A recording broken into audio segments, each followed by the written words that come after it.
ونعوذ بالله من شرور أنفسنا ومن سيئات أعمالنا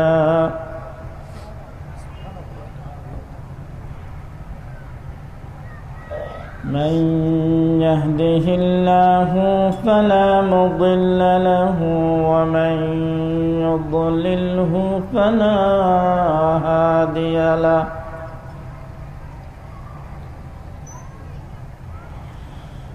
ونشهد أن لا إله إلا الله وحده لا شريك له ونشهد أن سيدنا ومولانا محمدًا عبده ورسوله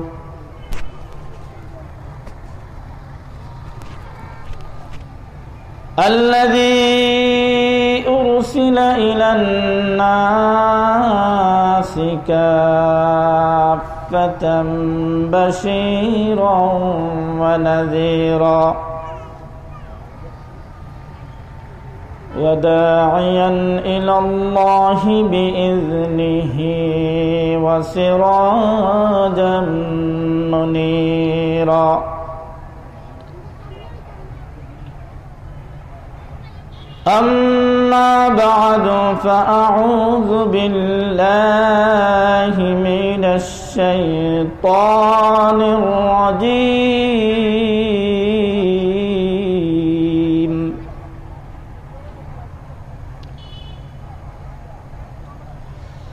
بسم الله الرحمن الرحيم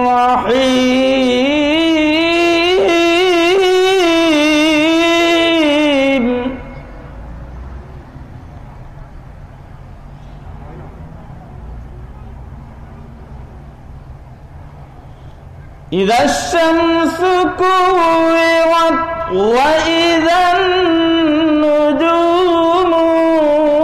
كدرت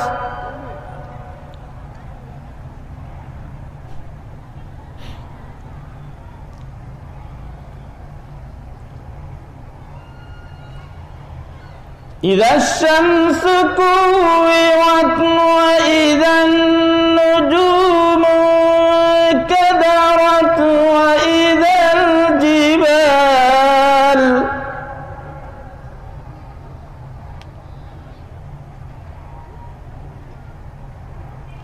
وإذا الجبال سيرت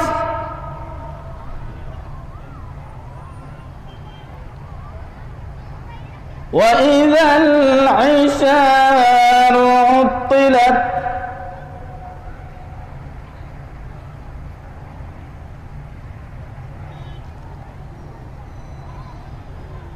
وإذا الوحوش حشرت وإذا البحار سجرت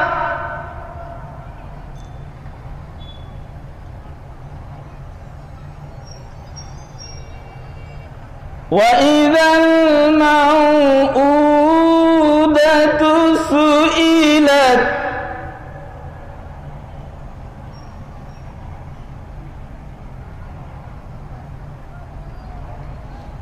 وإذا الموءودة سئلت بأي ذنب قتلت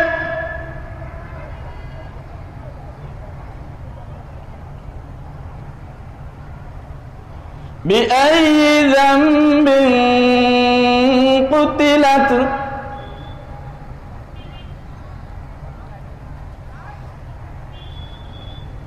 وإذا الصحف نشرت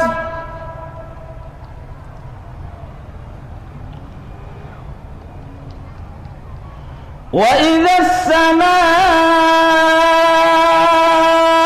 كشطت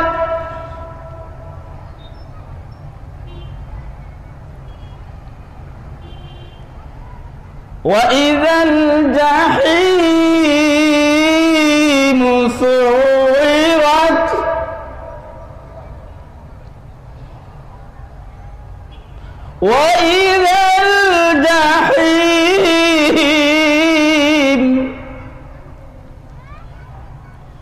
وإذا الجحيم سعرت وإذا الجنة أزلفت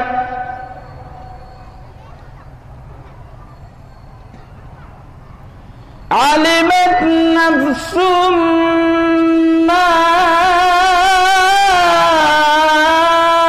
أحضرت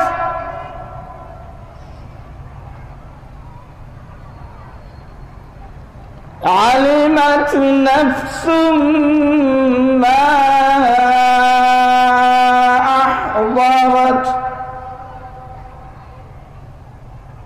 صدق الله مولانا العظيم بارك الله لنا ولكم في القرآن العظيم ونفعنا وإياكم بالآيات والذكر الحكيم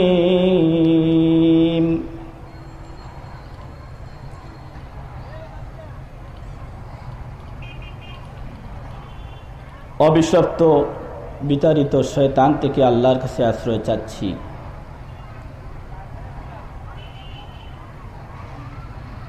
পরম করুণাময় অসীম দয়ালু আল্লাহর নামে শুরু করছি।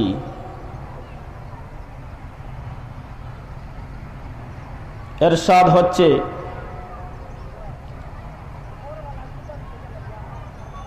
যখন সূর্যকে গুটিয়ে ফেলা হবে,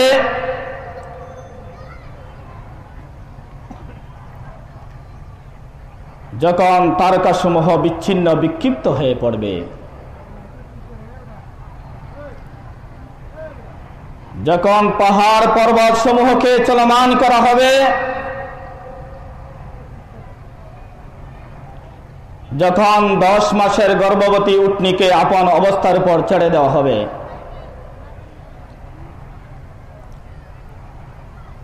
যখন চতুষ্পদ জন্তু সমূহকে একত্রিত করা হবে,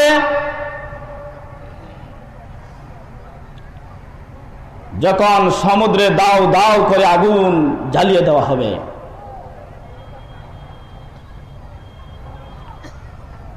যখন প্রাণ সমূহকে আপন দেহের সাথে জুড়ে দেওয়া হবে,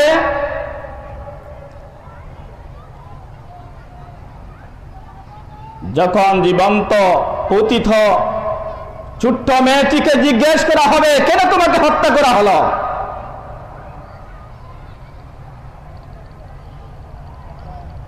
যখন আমলনামা সমূহ খুলে দেওয়া হবে,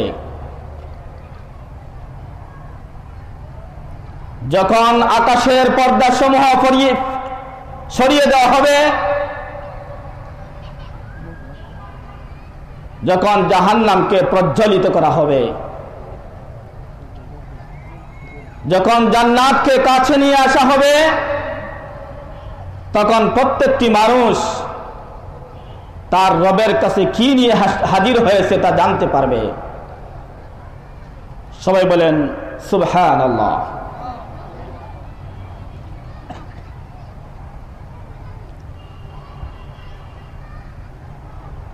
মেন্দিবাগ এলাকা কর্তৃক আয়োজিত অগ্রসর যুব সংঘের মাধ্যমে আজকের এই 2 দিন ব্যাপী তাফসীরুল কোরআন মাহফিলের 24তম মাহফিলের দ্বিতীয় অধিবেশন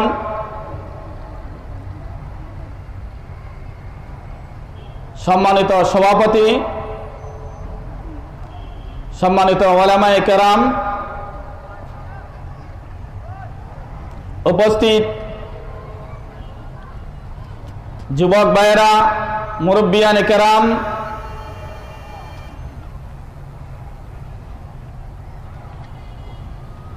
সম্মানিত এলাকাবাসী, পর্দার আড়ালের মা ও বোনেরা, আসসালামু আলাইকুম ওয়া রাহমাতুল্লাহি ওয়া বারাকাতুহু।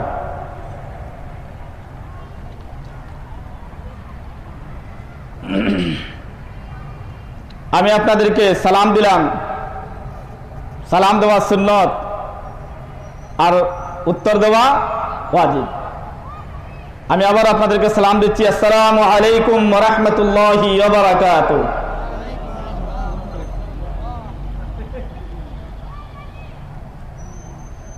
আপনারা কেমন আছেন? আলহামদুলিল্লাহ, আমিও ভালো আছি। আমি সর্বপ্রথম আল্লাহ তাবারকা ওয়া তাআলার শুকরিয়া আদায় করছি, যিনি আমাদেরকে এই তাফসীর মাহফিলে কথা বলার এবং কথা শোনার সুযোগ করে দিয়েছেন। আমরা সবাই বলি আলহামদুলিল্লাহ।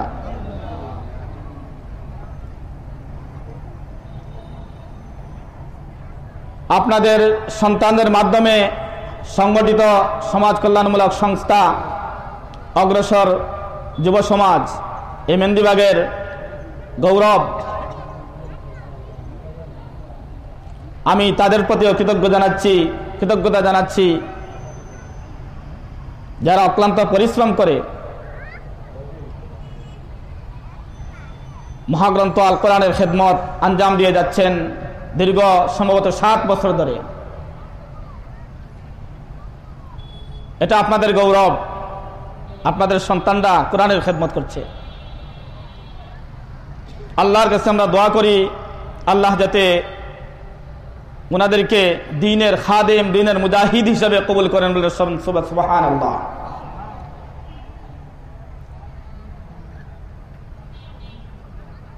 যুবকরা কত কিছু করছে, কিন্তু অগ্রসর যুব সমাজ এই মেহেন্দিবাগের কোরআনের খেদমত করে যাচ্ছে। যারা এই যুব সমাজের অতীতে খেদমত আঞ্জাম দিয়েছেন আজ দুনিয়াতে নেই, অনেকেই দুনিয়া ছেড়ে চলে গেছেন এবং এলাকাবাসী যে সমস্ত মুরব্বিয়ানে কেরাম তাদেরকে পৃষ্ঠপোষকতা করেছেন, তাদেরকে সহযোগিতা করেছেন, আজ দুনিয়াতে নেই। তাদের আমরা রুহের মাগফিরাত কামনা করছি। আল্লাহ তাবারকা ওয়া তাআলা ওনাদের কবরকে যাতে জান্নাতের বাগান বানিয়ে দেন। সবাই বলেন আমিন।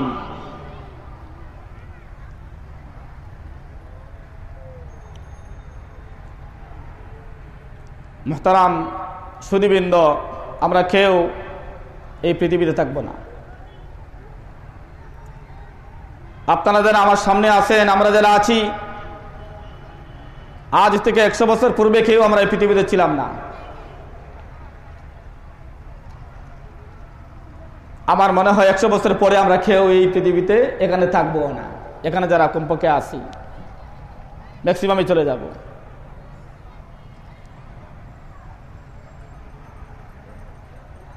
মাহফিলের যিনি প্রধান অতিথি আপনাদের বরুণা শেখ সাহেব,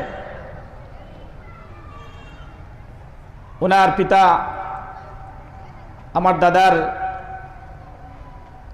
উনি মুরিদ হয়েছিলেন, বায়াত নিয়েছিলেন। আমি গর্বিত যে উনি প্রধান অতিথি হিসাবে যেখানে আসছেন, তার একজন সাগরিদের নাতি আমি এখানে এসে আপনাদের সামনে উপস্থিত হতে পেরেছি। এই জন্য মহান আল্লাহ তাআলার দরবারে শুকরিয়া আদায় করছি। যিনি সভাপতি মুহতামিম জামে কাসিমুল উলুম দরগাহ, উনি আমার উস্তাদ। দীর্ঘদিন দরগায় আমি পড়েছি, তারপর এমসি কলেজ থেকে MA ইসলামিক স্টাডিজে মাস্টার্স করেছি। বলার উদ্দেশ্য হলো এই পৃথিবীতে আমরা কেউ থাকবো না, এটাই সিলসিলা। বরুণা শেখ সাহেব খুব সুন্দর বলতেন, কত আইলা কত গেলা ববের জনম লইয়া, মরিলে জিন্দেগি আর নাসিবা ফিরিয়া।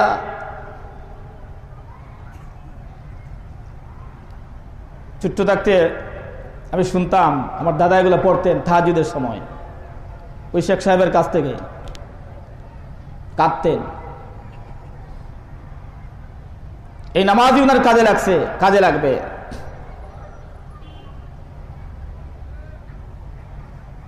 মাহফিল, ওয়াজ, নসিহত এগুলো হচ্ছে রুহের খোরাক।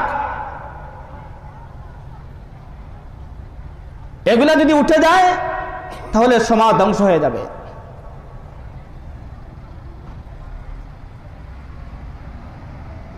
রুহকে যদি শক্তিশালী করতে হয় তাহলে আপনি বারবার কোরআন শুনতে হবে, বারবার ওয়াজ শুনতে হবে।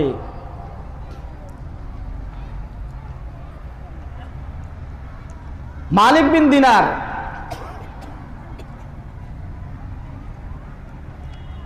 ইরাকের বিখ্যাত একজন আলেম, ওনার ঘটনা আমি বলবো।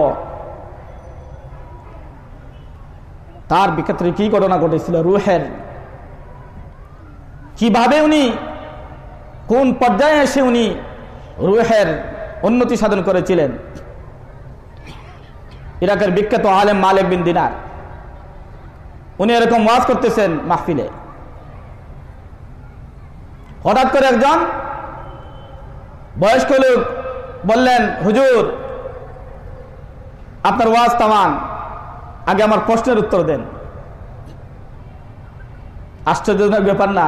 অত বিরাট মাহফিল, হাজার হাজার মানুষ, সেখানে একজন মুরব্বী প্রশ্নের উত্তর না দিলে ওয়াজ থামিয়ে দিলেন। তিনি অনুমতি দিলেন, বললেন ঠিক আছে, বলেন আপনার প্রশ্ন কি। বলে, হুজুর আজ থেকে 10 বছর আগে বাগদাদের কোন এক গলিতে আপনাকে মাতাল অবস্থায় দেখেছি, আর আজকে এখানে আসছেন আপনি ওয়াজ করার জন্য, ব্যাপার কি?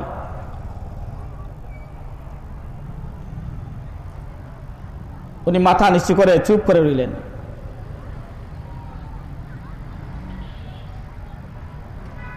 বললেন, আপনি যা বলেছেন সঠিক বলেছেন। আমি মাতাল ছিলাম, মদখুর ছিলাম, কিন্তু কিভাবে এই পর্যায়ে আসছি আমার ঘটনা শুনুন। আশ্চর্য, সবাই কান খাড়া করে সবাই শুনতেছে, কি বলেন, ব্যাপার কি?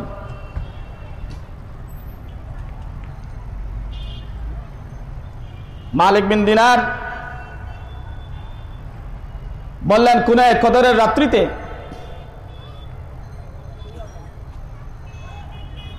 আমি মদের নেশা আমার পেয়েছে, মদ পান করব, কিন্তু সমস্ত দোকানগুলো বন্ধ, যেহেতু শবে কদরের রাত্রি। শবে কদরের রাত্রিতে সম্মান জানাতে গিয়ে সবাই মদের দোকান বন্ধ করে রেখেছে। সেই মদের দোকান থেকে আমি ওয়াদা দিয়ে যে আমি প্রকাশ্যভাবে পান করব না, বাসায় গিয়ে পান করব, আমাকে এক বোতল মদ দাও।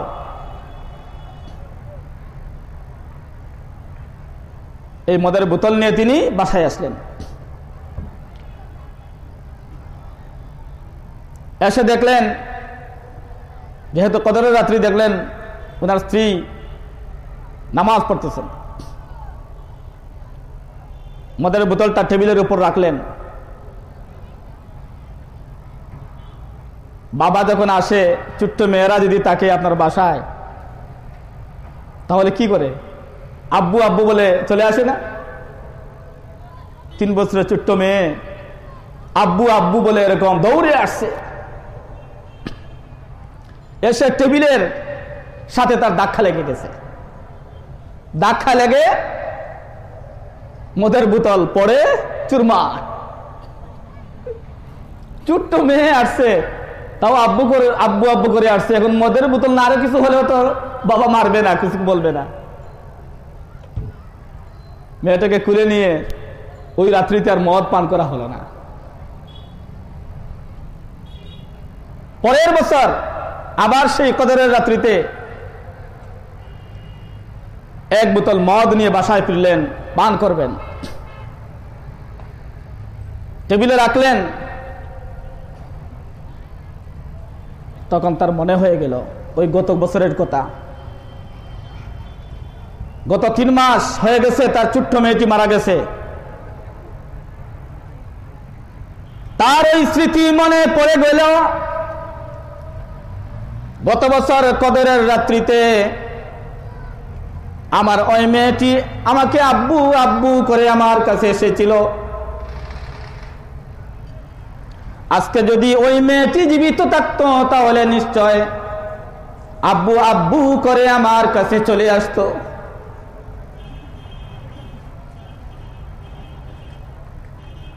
সেই স্মৃতিটা মনে করে তার চোখের পানি তিনি ধরে রাখতে পারলেন না। মদের বোতলটা বাইরে নিক্ষেপ করে দিলেন। বলেন সুবহানাল্লাহ।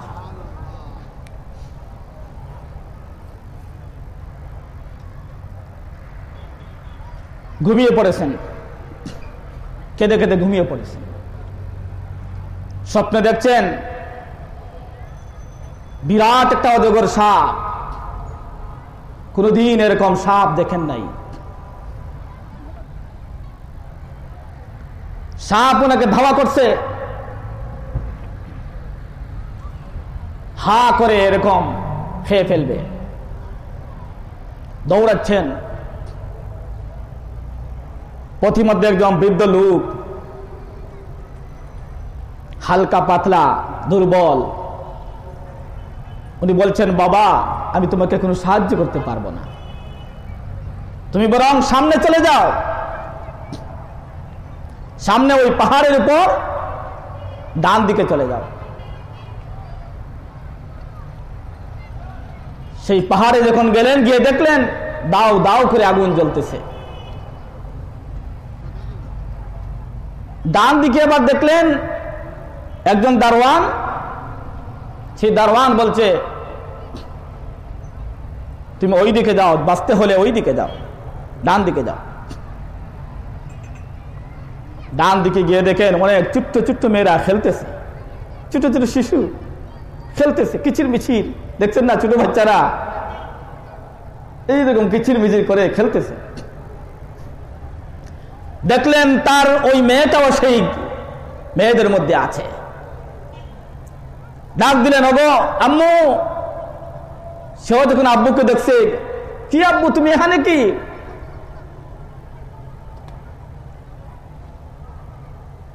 সঙ্গে সঙ্গে বাবার কাছে এসে মেয়েটা বাবাকে ডান হাত দিয়ে আগলে ধরল আর বাম হাত দিয়ে ওই সাপটাকে তাড়িয়ে দিল। বলে সুবহানাল্লাহ। বাবা বললেন, হে আমার মেয়ে, আমি এত শক্তিশালী মানুষ, কিন্তু সেই সাপের সাথে আমি দৌড়িয়ে পারলাম না। তুমি একটা ছোট্ট হবে, এই সাপকে তুমি বাম হাত দিয়ে তাড়িয়ে দিলে। মেয়ে বলল, বাবা আমি ছোট্ট মেয়ে, সাধারণ মেয়ে নই, আমি হচ্ছি জান্নাতি মেয়ে। বলেন সুবহানাল্লাহ। আমি জান্নাতি মেয়ে হওয়ার কারণে ওই সাপকে যখন আমি ইশারা করেছি, সঙ্গে সঙ্গে সেই সাপটি চলে গেছে।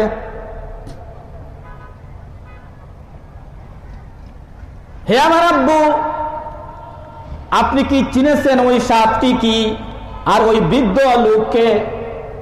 আব্বু চিনতে পারছেন না সাপকে আর ওই বৃদ্ধ লোককে? বলে না মা, চিনতে পারিনি।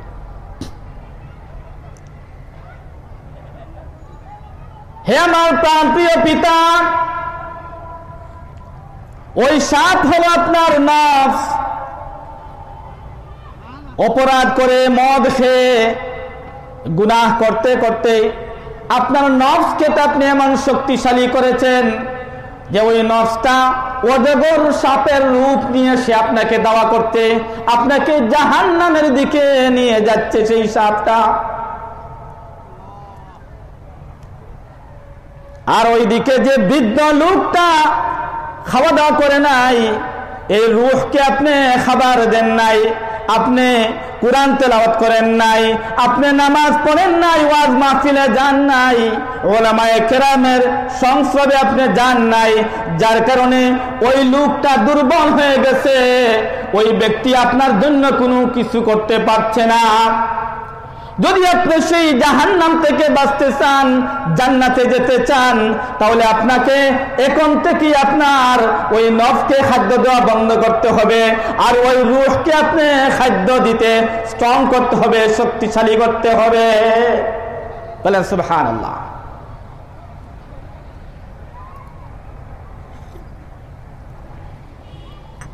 মুহতারাম হাজিরিন কিরাম, আমার বিষয় হলো আখিরাত।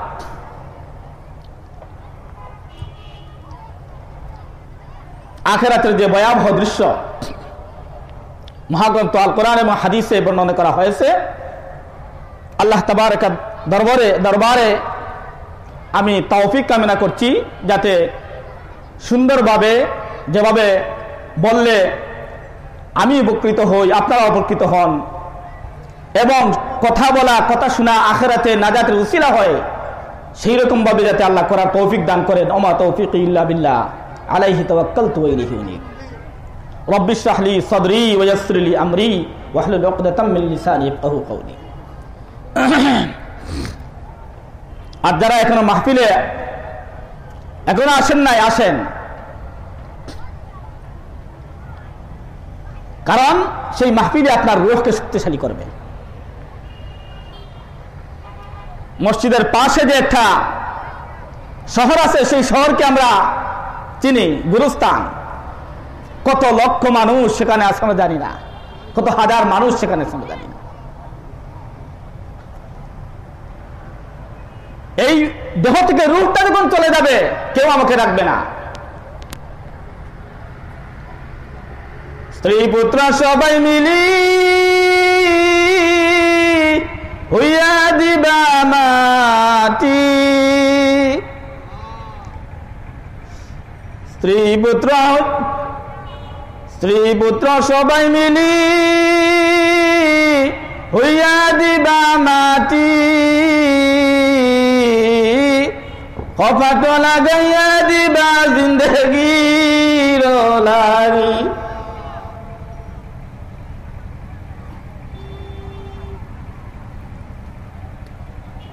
বন্ধু বান্ধব সঙ্গী সাথী সবাই মিলে হইয়া দিবা মাটি,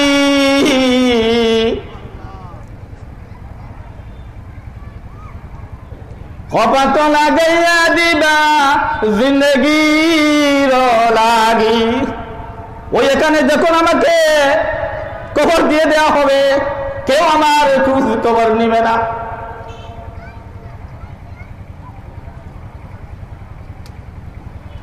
মওত যখন চলে আসবে, সেই মওত থেকে আমরা কখনো ফিরে যেতে পারবো না।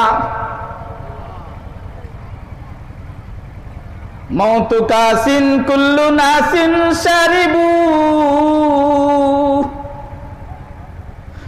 মওতু কাসিন কুল্লু নাসিন শারিবু, কবরু বাইতিন কুল্লু নাসিন দাখিলু, কবরু বাইতিন কুল্লু নাসিন দাখিলু।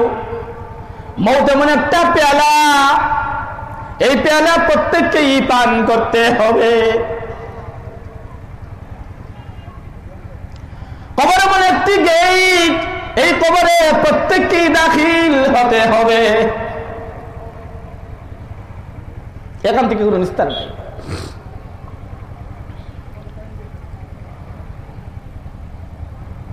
এখান থেকে জিবরিল আমিন বলেন, এমনকি মালাকুল মউত বলেন, আজরাইল বলেন, কারো নিস্তার নাই।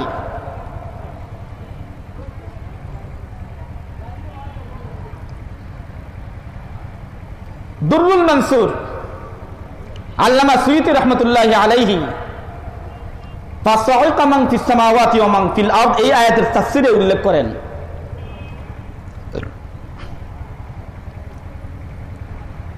পৃথিবীর সমস্ত মাখলুকাত যখন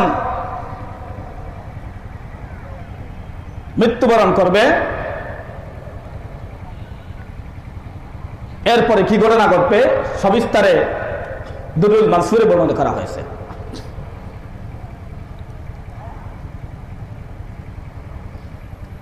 فصعق من في السماوات ومن في الأرض إلا من شاء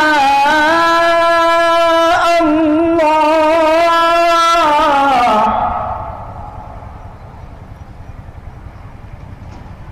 আসমান এবং জমিনের সবকিছু ধ্বংস হয়ে যাবে, মাতাল হয়ে যাবে, কিন্তু যাদেরকে আল্লাহ চাইবেন তারা ছাড়া। এই আয়াতের তাফসীর।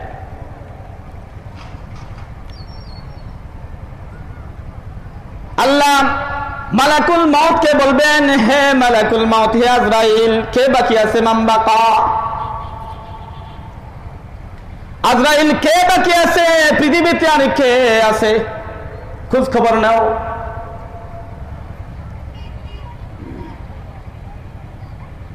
আজরাইল বলবেন, আল্লাহ, আব্দুল জলিল আমি তো বাকি আছি, জিব্রাইল বাকি আছে, মিকাইল বাকি আছে, বাকি সব শেষ, খতম।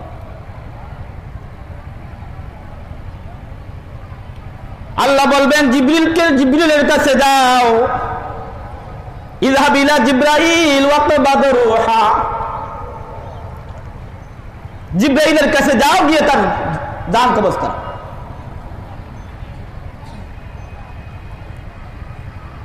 প্রাণের বয়ে, জানের বয়ে জিব্রাইল তখন সিজদার মধ্যে পড়ে যাবে।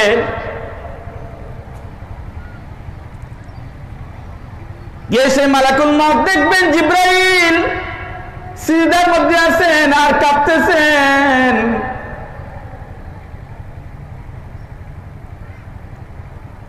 আজরাইলকে বলবেন, জিব্রিল, ও জিব্রিল, তুমি প্রস্তুতি নাও, আল্লাহ আমাকে বলছেন তোমার জানকে কবজ করার জন্য।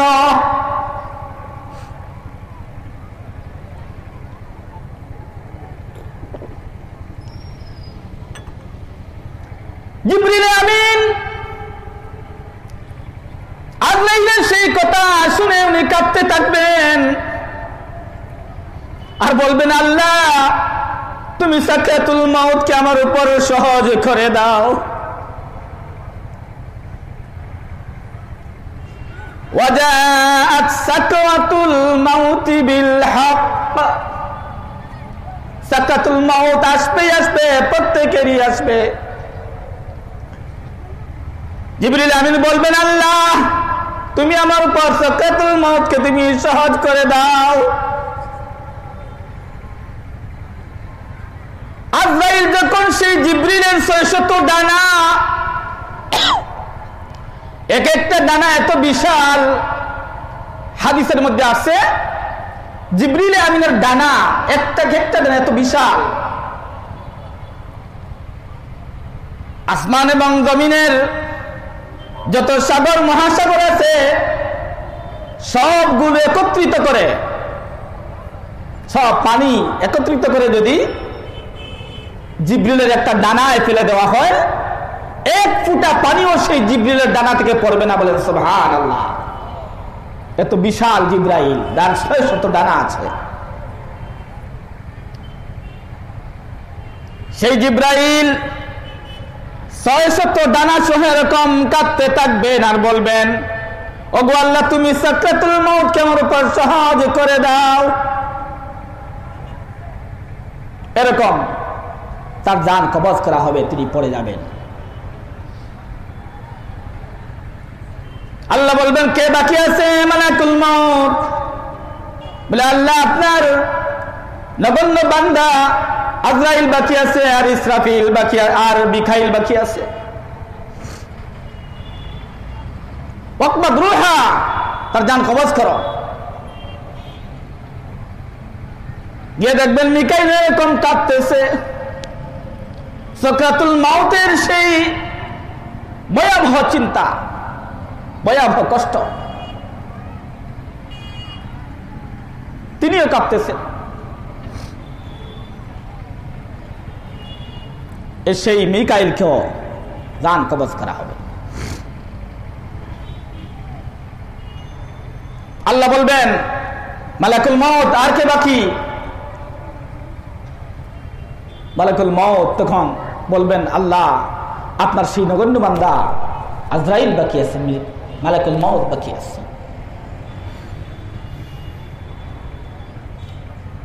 আল্লাহ হুকুম করবেন মালাকুল মউত, মউত তুমি মৃত্যুবরণ করো।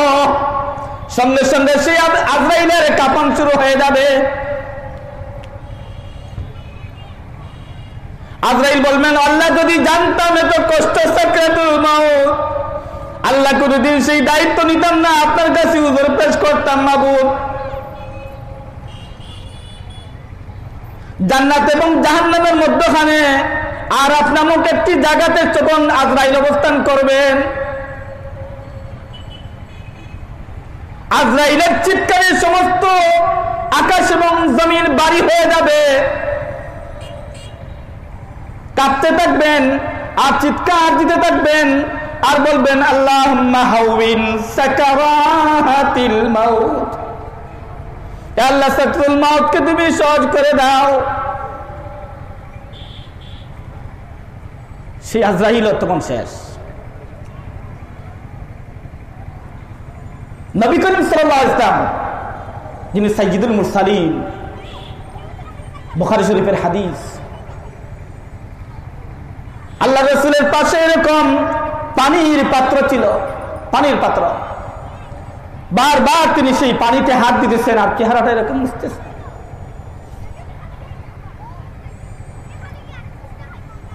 আর বলতেছেন আল্লাহুম্মা হাউইন আলাইয়া সাকরাতিল মাউত, আল্লাহুম্মা বিররফিকিল আ'লা, আল্লাহুম্মা বিররফিকিল আ'লা, আল্লাহ তুমি সাকরাতুল মউতকে সহজ করে দাও, মাওলাই আলার কাছে মিলিত করে দাও। চিন্তা করেন কত কঠিন সেই সাকরাতুল মউত। আমাদের সামনে কত মঞ্জিল। দুনিয়া সৃষ্টির পূর্বে আমরা কি ছিলাম? কিছুই ছিলাম না। সূরাতুদ দাহর,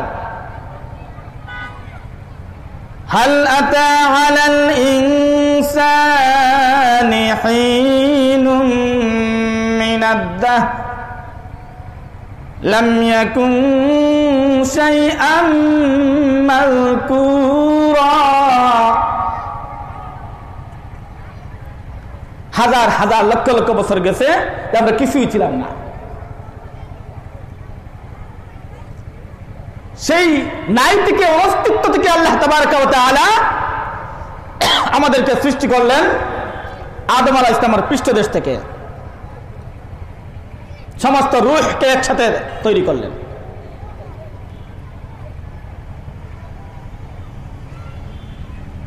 وَإِذْ أَخَذَ رَبُّكَ مِنْ بَنِي آدَمَ مِنْ ظُهُورِهِمْ ذُرِّيَّتَهُمْ وَأَشْهَدَهُمْ عَلَى أَنفُسِهِمْ أَلَسْتُ بِرَبِّكُمْ قَالُوا بَلَى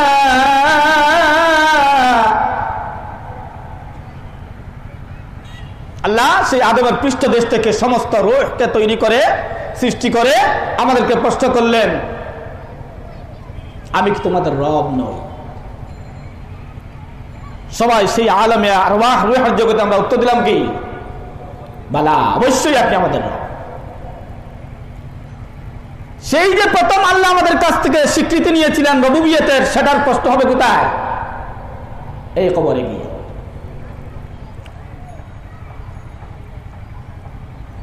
পৃথিবীতে যে কোনো পরীক্ষা হয়, প্রশ্নপত্র আউট হয়ে গেলে পরীক্ষা বাতিল হয়ে যায় না? প্রশ্নপত্র আউট হয়ে গেলে কি হয়ে যায়? পরীক্ষা বাতিল হয়ে যায়। কিন্তু আল্লাহ তাবারaka ওয়া তাআলা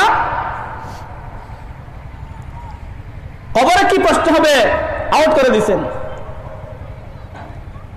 হাসরে কি প্রশ্ন হবে আউট করে দিয়েছেন। বলেন সুবহানাল্লাহ। সব আউট।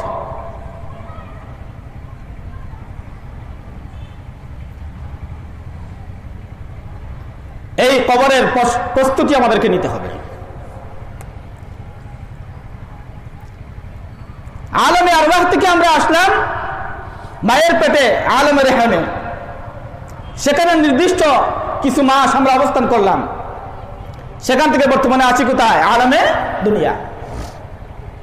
কয়দিন থাকবো তার কোনো ঠিক ঠিকানা নেই।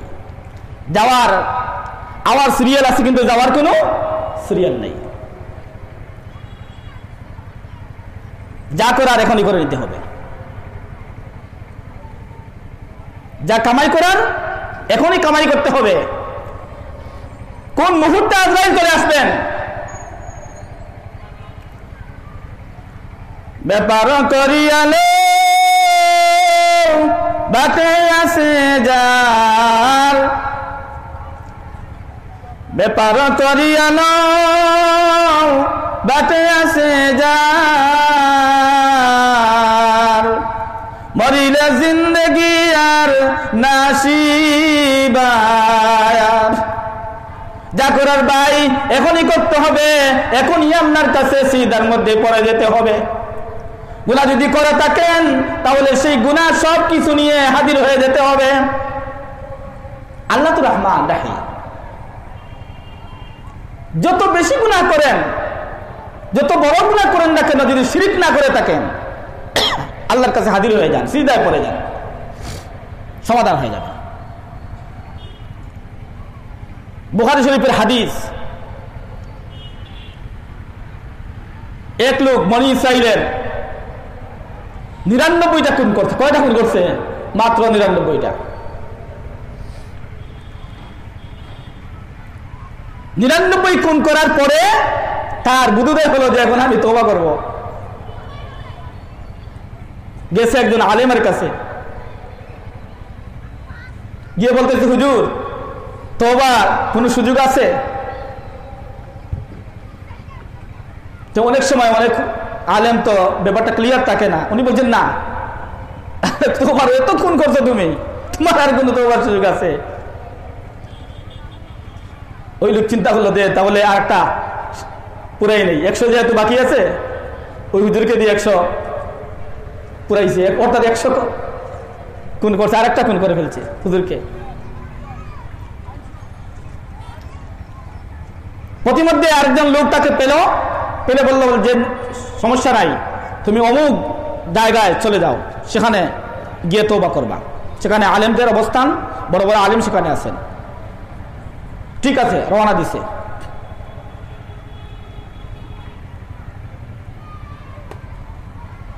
প্রতিমধ্যে ফেরেশতা একজন হলেন যিনি বদকার লোকের জান কবজ করেন, আর একজন নেককার লোকের জান কবজ করেন, দুজনই আসছেন কবজ করার জন্য। নেককার যাকে কবজ করবেন উনি বলতেছেন ওই লোক তওবার জন্য জওয়ানা দিছে, সুতরাং আমি কবজ করব। আর যিনি বদকারের কবজ করেন তিনি বলতেছেন না না, ওই লোক 100টা খুন করছে, আর তওবা কি বলো, এখন আর তওবার কোন সুযোগ আছে? আল্লাহ তাবারক ওয়া তাআলা কত রহমান এবং রহিম। হাদিসের মধ্যে আছে, সহিহ হাদিস বুখারীর, আল্লাহ তাবারক ওয়া তাআলা তার কুদরতি ফয়সালায় একজন ফেরেশতা পাঠিয়ে দিলেন সালিশ, আর ওইদিকে জমিনকে বললেন, জমিন আমার বান্দা যেদিকে রওনা দিয়েছে তওবার জায়গা, সেই তওবার জায়গা থেকে তুমি সংকুচিত হয়ে যাও। বললেন সুবহানাল্লাহ। ওই সালিশ ফেরেশতা এসে বললেন যে তোমরা থামো, দরবার থামো, আমি সমাধান দিচ্ছি। কি সমাধান? বলে দেখো ওই ব্যক্তি তওবার জন্য তো রওনা দিয়েছে, যে জায়গা থেকে রওনা দিয়েছে ওই জায়গা বেশি দূরত্ব না তওবার জায়গা বেশি দূরত্ব, তার উপর ফয়সালা হবে। দুজনেরই মামলাটা বুঝে আসছে যে না, তাহলে আপনার কথা মানা যায়। সালিশ ব্যক্তিত্ব তো আমাদের দেখেন না, কোন সালিশ ব্যক্তিত্ব যখন কোন একটা ফয়সালা দেন তাহলে তো বুদ্ধি আলহামদুলিল্লাহ আল্লাহ তাআলা দেন, সবাই মানতে হয়। এত সুন্দর পয়েন্ট নিয়ে আসেন, সবাই মানতে হয়। উনি তো সুন্দর পয়েন্ট নিয়ে আসছে, বাস মানা হলো, মাপা হলো, দেখা গেল ওই ব্যক্তির যেদিকে তওবার জায়গা সেই দিকে দূরত্ব কম। বলেন সুবহানাল্লাহ। আল্লাহ বললেন তাকে মাফ করে দিলাম। এজন্য আমাদেরকে নিরাশ হলে চলবে না। বরুণা শেখ সাহেব সুন্দর করে উনি বলতেন, বালা তাকি বুড়া তাকি তবুয়া তোমার, বালা তাকি বুড়া তাকি তবুয়া তোমার, পাপি বনে পায়ে তেলি না করি। ভালো করে যদি বলতে পারি আল্লাহ কেউ আল্লাহ, ভালো হই বুড়া হই পাপি হই আর নিষ্পাপ হই, আমি তো তোমারই গুলাম, গুলাম তো আমি তোমারই। সন্তান সে যে কোনো চরিত্রেরই হোক, মার জন্য তো সন্তান সন্তানই, তার চেয়ে তো মহব্বত আল্লাহর বেশি। আল্লাহর কাছে যদি আপনি আপনার গুনাহের স্বীকৃতি নিয়ে যদি চলে যান, তাহলে আল্লাহ সবকিছু ওপেন। খালি হাতে আসিয়াছি তোমারি দরবার, খালি হাতে আসিয়াছি তোমারি দরবার, পাপী বলে পায়ে তেলি না করি। আল্লাহকে যদি আপনি সুন্দর করে বলেন, ও আল্লাহ তুমি যদি আমাকে আশ্রয় না দাও দিবে কে আমাকে? তুমি বিনে কেহ নাই দিলে হাকাইয়া, কোথা যাইমু ফিরি আইমু গুরিয়া গুরিয়া।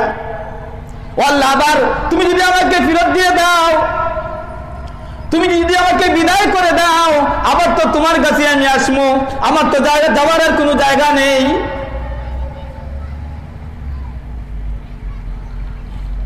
রহমান রাহিম আল্লাহর কাছে আপনি যদি বলার মতো বলতে পারেন,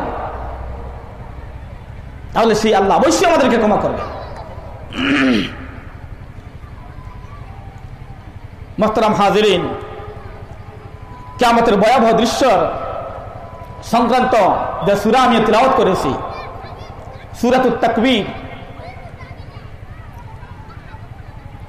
তার প্রথম আয়াত ইদা শামসু কুবিরাত থেকে তাকবীর শব্দ মাস্টার, সেই মাস্টার থেকে সেই সূরার নামকরণ করা হয়েছে।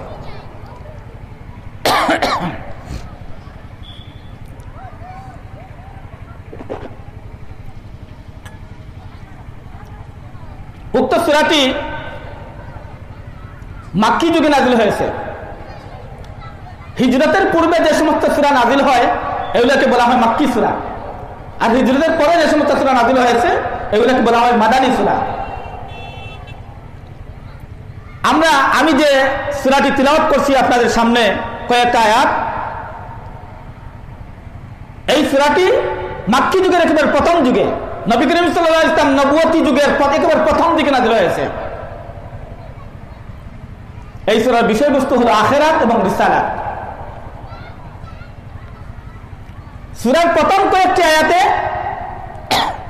আখিরাতের প্রাথমিক দৃশ্য বর্ণনা করা হয়েছে, ভয়াবহ অবস্থা পৃথিবীর। আর দ্বিতীয় পর্যায়ে এরপরে যে পরবর্তী প্রশ্নোত্তর শুরু হয়ে যাবে সেই পর্বটা উল্লেখ করা হয়েছে। এবং লাস্ট কয়েকটা আয়াত হলো রিসালাত সম্পর্কে। মুহাম্মদ সাল্লাল্লাহু আলাইহি ওয়াসাল্লাম যে সর্বশেষ নবী, তিনি যে সাইয়্যিদুল মুরসালিন, তিনি সত্যিকার নবী, সেই ঘোষণা দেওয়া হয়েছে।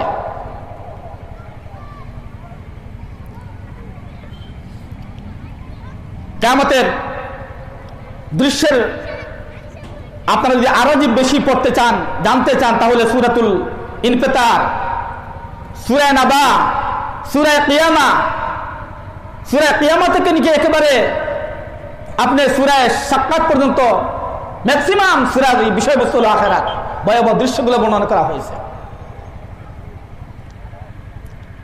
বিশাল সূর্য আমরা জানি, এই সৌরজগতে কত গ্রহ, বিজ্ঞানীরা বলেন যে এই যে আমাদের সৌরজগৎ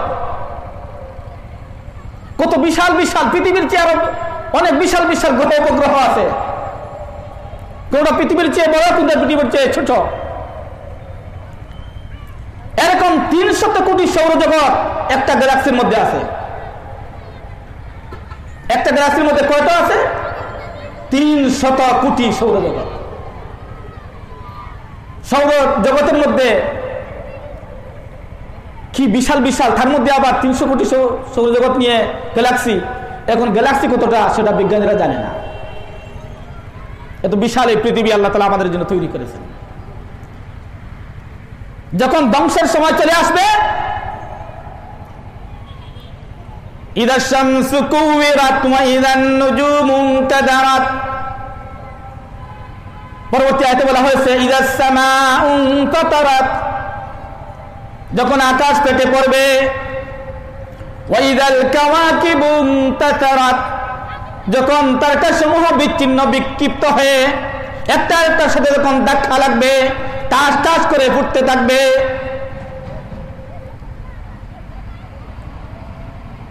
ওয়া ইদাল জিবালু সুজ্জিরাত, পর্বতমালা সমূহকে চলমান করা হবে, তুলুর মতো এরকম রুই রুই করে উঠতে থাকবে।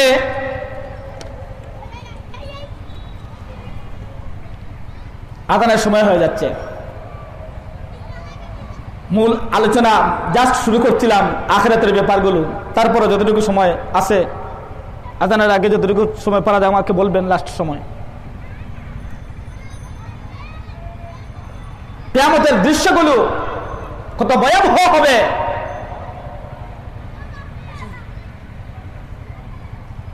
ওয়াইদাল বিহারু ফুজ্জিরাত, যখন সমুদ্রের মধ্যে দাউ দাউ করে আগুন জ্বলতে থাকবে।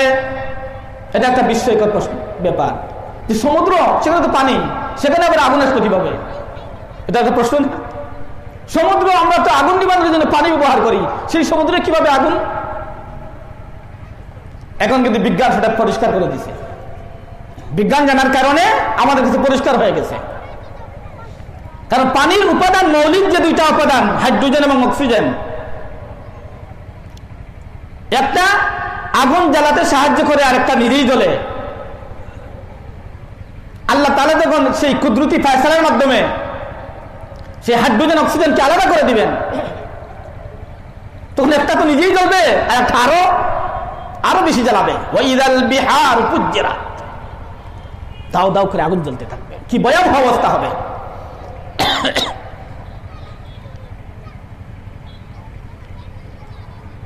এরকম পৃথিবীর সবকিছু লন্ডভন্ড হয়ে যাবে। তখন বলা হচ্ছে ওয়াইদাল মাউউদাত, দ্বিতীয় পর্ব। সমস্ত মানুষ যখন সেই কিয়ামতের ময়দানে, হাসরের ময়দানে উপস্থিত হবে, আল্লাহ তাবারক ওয়া তাআলা খুব রাগের সাথে বলছেন ওয়াইদাল মাউউদাতু সুইলাত, কে কোন অপরাধ করছে তার সমস্ত কিছু পাই পাই করে সেখানে হিসাব দিতে হবে।